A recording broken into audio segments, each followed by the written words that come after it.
Could Jews and Arabs coexist? Hi, my name is Rabbi Shmuel Kopel, and I am about to share with you some original footage that I took myself in the city of Jerusalem. So if you love Jerusalem, stick around. We're going to show you some interesting clips so you can observe for yourself the true reality on the ground in the so-called Jew versus Arab conflict. Before we begin, I want to ask you a personal favor. It means a lot to me, and it will help this video. In addition, it will help you be informed when I upload a new video. Please click the subscribe button right there and the bell that will appear once you click it. That way, you will be notified every time I upload a new video. If you appreciate the video, please hit the share button and share this on all your social media sites so that other people could appreciate this video as well. Just a final last thing, if you really like what I do, you like my work, please click the Patreon link in the description. This way you could actually contribute and help us make better quality videos more often and get our reach. Get our videos to reach much further. Without further ado, I am going to narrate for you my trip to Jerusalem and some personal observations about the city of Jerusalem and the situation between Jews and Arabs in that holy city of Jerusalem. Without further ado, here you go.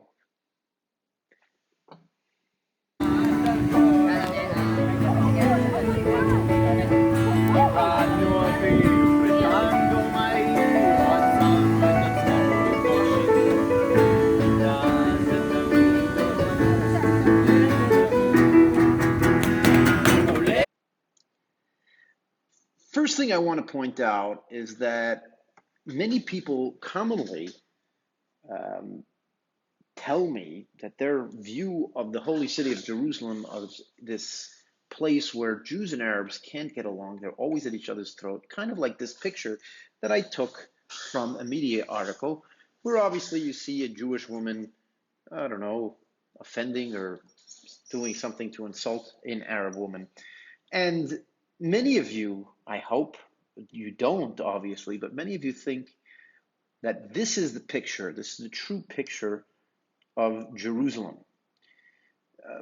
The reason why I think the media tries to portray it this way is because it gives a sense of action, that there's the city of tension.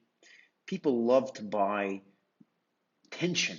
This person's fighting with that. As a matter of fact, many media or media stories try to portray themselves as this great peacemaker. Okay, so for example, here's a picture from CNN with an Arab and an Israeli standing next to each other, and then everybody's supposed to go, wow, how great, how beautiful. There's an Arab actually standing next to a Jewish person, or vice versa. And I just chose a few pictures to show you how the media makes such a big deal about these great events where this Jew meets an Arab and talks to them as if this is something that that doesn't happen ever. First thing I want to tell you is that that's a totally false narrative. Okay, Jews and Arabs meet in Jerusalem on a day-to-day basis. And I'm going to show you and walk you through the proof, personal proof that I witnessed while I was in Jerusalem. But besides for that personal proof that I want to bring out, I just want to say that everything that I'm going to show you is really just me just walking the streets. One encounter I had is I went to a grocery store, and in the grocery store behind me was two Arab boys, I'm guessing 16, 17. One of them was holding 6 Red Bull cans in his hand, and the other one was holding like a normal healthy drink. And I looked at them. I didn't even know they're Arabs, because not all the Arabs are, identifiable by their clothes. I didn't even know they were Arabs. And I looked at it, I said, that's horribly unhealthy. And one Arab boy, I said this in Hebrew, and one Arab boy, the one that was holding the healthier drink, not the Red Bulls, starts saying to me in Hebrew, perfect Hebrew, he says, I keep on telling him how horrible it is to drink so many Red Bulls and that it's not safe. And of course, by his accent, I knew he was Arab. But until I actually heard that he was Arab, he had no problem talking to me, nor did I have any problem talking to him. Okay, and I'm gonna just show you some clips that just show how there's actually a lot more coexistence in Jerusalem than many people think. But as I'm about to show you in the video, it doesn't make sense that it's a cultural thing because I'm about to show you that these cultures, the culture of the Jews and the culture of the Arabs, is actually very coexisting very, very well in the city of Jerusalem in a very peaceful way, as I'm about to show you some video clips. The ancient city is in the modern city, but the modern city itself uh, is much bigger than the ancient city. The ancient city is still surrounded by this beautiful wall that you're seeing over here. Okay, and this big wall was made by a King Suleiman the Great in about 1536, 1538, and it pretty much surrounds the entire ancient city of Jerusalem. There's a few gates, and we're actually going to be approaching the Jaffa Gate, and you can't get into the city obviously without going to the gate. As we're walking down, I want you to notice that we just passed a woman who is a soldier in the IDF, in the Israeli Defense Forces. And right behind her is a very clearly Arab woman just walking as if nothing's happening. She's not scared of her, and neither, there's just a very calm feeling over there. Okay, so there you see very clearly somebody who represents the occupation, quote unquote, and an Arab woman walking right behind her. Now, this is not an exception. This is actually the rule. Okay, when you see throughout the media, you see about all these attacks and this violence. That is the exception. That's not the rule. Okay, now I'm going to actually walk through Jaffa Gate, and I'm going to take a walk through what's called the Arab Shuk. The Arab Shuk literally means the Arab marketplace. That is what the Shuk means, marketplace. Now this is in the Arab part of Jerusalem, and it is a set of stores. Now, as you can see, these stores, first of all, I am fully dressed, very obviously dressed like a Jew. If you see my picture in the thumbnail of this video, you'll see exactly how I look while I'm walking through this area, this Arab marketplace. You'll even notice that there are other very obviously Jewish characters walking through this marketplace. Just to show the coexistence, I want to point out that there are so many Jewish symbols being sold in this marketplace, right? You see these beautiful menorahs being sold. You see some shops are selling kippas. You see here, you see even it looks like somebody's trying to sell the Hebrew alphabet for children, right? Who is here? Who is that for? Is that is this merchandise being sold to other Arabs? Somehow, I doubt it. These stores are directly targeting the thousands of Jewish people that walk through this area of Jerusalem, right? Both tourists and locals. And they want them to come into their stores, and they're expecting them to come into their stores, and they're very proudly showing off their merchandise that have clear Jewish symbols on them, right? Not only that, just to show you a little further, I want to show you this interesting Arab store that is selling this t-shirt, and this is only one of many of these t-shirts. Look at this. Look what it says. Pikachu. That is really funny. Do you think that in the United States somebody could sell that shirt? Do you think that in the United States an Arab could sell that shirt without a Jewish person getting offended?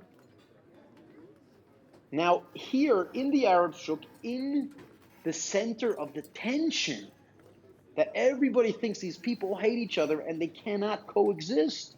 And then when we show a picture of a Jew shaking a Palestinian hand, everybody's like, wow, yay, what a great person, right?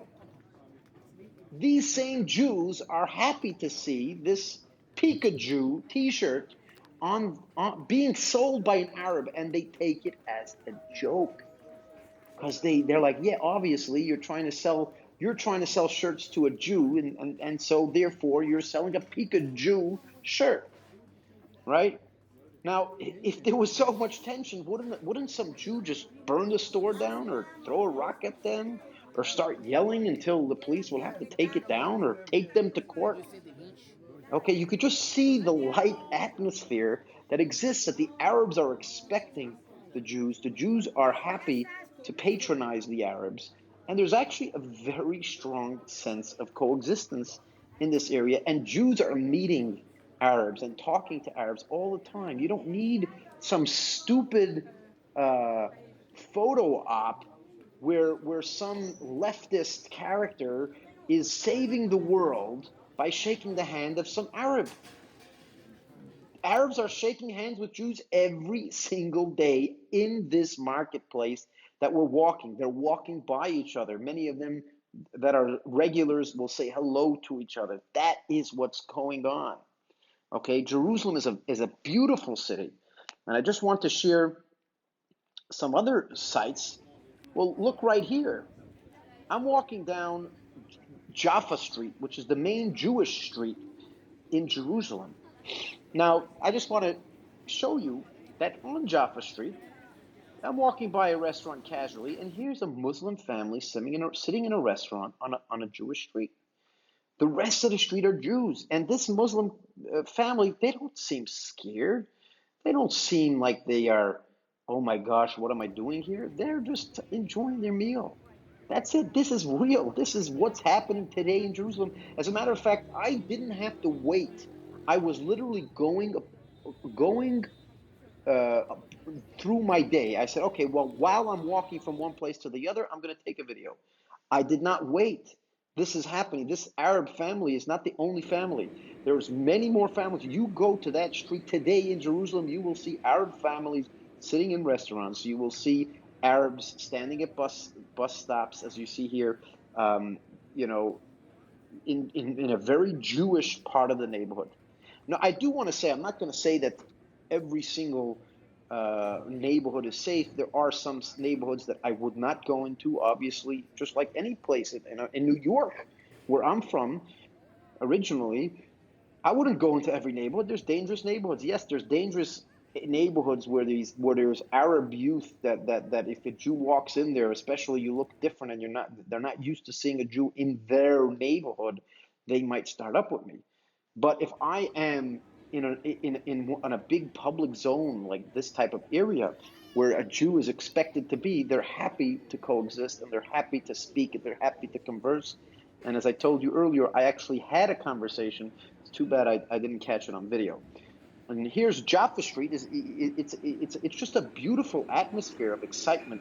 I want to show you something interesting as well. Right here, you see a piano, right? It's actually quite common in Israel to have a public piano because they want to promote the arts and people sit down and play. So here, for example, I want to show you this public piano. You see this guy on a guitar? Well, he's an Orthodox Jew. Some people think that the Orthodox Jews never mix with anyone else. Everybody around him is not, right? Here's an Orthodox Jew playing guitar, and surrounding him is a whole group of well, I don't even know if they're Israelis or Arabs. As I told you, especially Arab men are not always identifiable as Arabs. Many Arab men, they don't wear any special garments that make them stand out. So some of these people could be Arabs. And you know what? There's Arabs walking all around this area. And there's no doubt in my mind that at times some of these situations are going to be happening with Arabs as well. Okay, it's a beautiful situation. And I do want to say, I just want to be clear. There are in some of the places, for example, right here by Jaffa Gate that we visited a little before, there was approximately 5 years ago, there was a rabbi that was killed randomly by an Arab terrorist. There are random incidents, but again, in the ancient city of Jerusalem, where hundreds of thousands, if not millions, of Jews and Arabs are walking by each other every single day. In the last 5 years, we're talking about maybe a handful of incidents where there was a killing. I don't even think there's a handful, probably even less. There are every once in a while little skirmishes and clashes here and there. I'm not going to deny it. But if you look clearly, the overall picture is a picture of coexistence, a picture of, living together, enjoying life together.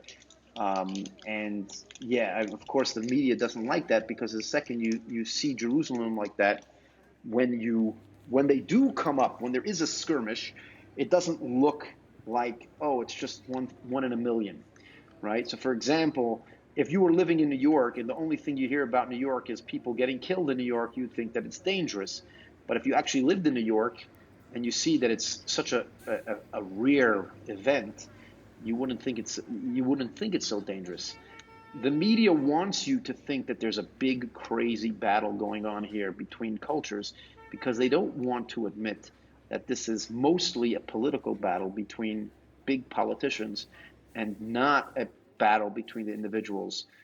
Also, media, they want to show you the few times that they take pictures, they want to show you as if they're the big savior of humanity by getting Jews and Arabs together. Just by a little bit of general history of Jerusalem. So what you're looking at here is you're looking at the Western Wall. The Western Wall is the western wall of Temple Mount. When the Jewish temple existed in Jerusalem, there was a wall around the mountain, and then there was the actual temple. The temple doesn't exist anymore, unfortunately, but the wall around it still does. And the closest wall to the Holy of Holies, the holiest part of the temple, was the Western Wall, and that became a hub for Jewish activity. And I actually made a video about that a few days ago. You can have a look. As a matter of fact, I'm going to tag it. If you look over here, there will be a link if you want to see the video more of the Jewish side of Jerusalem. If you look behind the Western Wall, you see that big golden dome is a mosque called the Dome of the Rock. The Dome of the Rock, while it is a mosque and it is, according to many opinions, that is the place of the temple, it is not a very revered place by the Muslims. It is a mosque, but it's not something that's extraordinarily important. If you look a little bit on the right, you see another, it's much more a simple dome. It's kind of like it looks a little grayish, blackish dome all the way at the end of Temple Mount. That dome is the dome of Al-Aqsa Mosque. Now, some people will consider Al-Aqsa Mosque the third to most holiest place in the Muslim religion. There are various opinions of where and how that particular mosque became important. It is important to mention that part of that mosque itself, the mosque of Al-Aqsa Mosque, is actually built on an extension to Temple Mount. Herod, the one who actually built the walls, he built an extension to the walls, and on it he built a structure which now actually that structure is still there, but Al-Aqsa Mosque is built into the structure that Herod built as an extension to Temple Mount. According to many Jewish sources, that area does not possess the holiness of the Temple Mount. Now, if you see that white mountain behind the Al-Aqsa Mosque and the wall, you'll see it looks literally, it's like a white mountain. The reason it's white is because that is the Mount Olives. The Mount of Olives, according to Jewish tradition, there is the resurrection of the dead will come first from the Mount of Olives, and only afterwards will everyone else be resurrected. So in Jewish tradition, it's a very important place to be buried, and throughout the generations, people were buried there. And so the reason why the mountain is white is because those are all tombstones. The entire mountain is literally a tombstone mountain full of graves. You don't really see this, but behind Al-Aqsa Mosque on the Mount of Olives, there is a very famous church. I'm sorry, I don't remember offhand what it is. So if you know, please add it to the comments. I'll be happy if you do that. So essentially, this area is what they call the most expensive or the most desirable piece of real estate on earth. It has a strong connection to Judaism, a strong connection to Christianity, and a strong connection to Islam. And of course, we don't always agree with each other. So there's differences of opinion and religious beliefs between all three religions. And of course, that might cause some internal strife between one person and another. And that is, there is some of that is what leads to this political battle between the Jews and the Arabs. I would even say that a lot of the Palestinian conflict, if you want to call it that, is I believe it is a result of somewhat of a religious pride. It could actually result directly from religion, according to some opinions. It's literally a directly result of religious beliefs. Some people say it's a cultural thing. I really thank you for watching this video, and I would like you to do me a small favor. If you haven't done it yet, please click the subscribe button below and the bell that will appear once you click it. This way you will be notified every time I upload a new video. Also, please share the share button. It will give you an option to share it on all your social media platforms. Please choose the ones that will get the most feedback, and I hope you see more of my videos in the near future. Thank you so much for watching. Rabbi Shmuel Kopel. Have a great day. Bye-bye.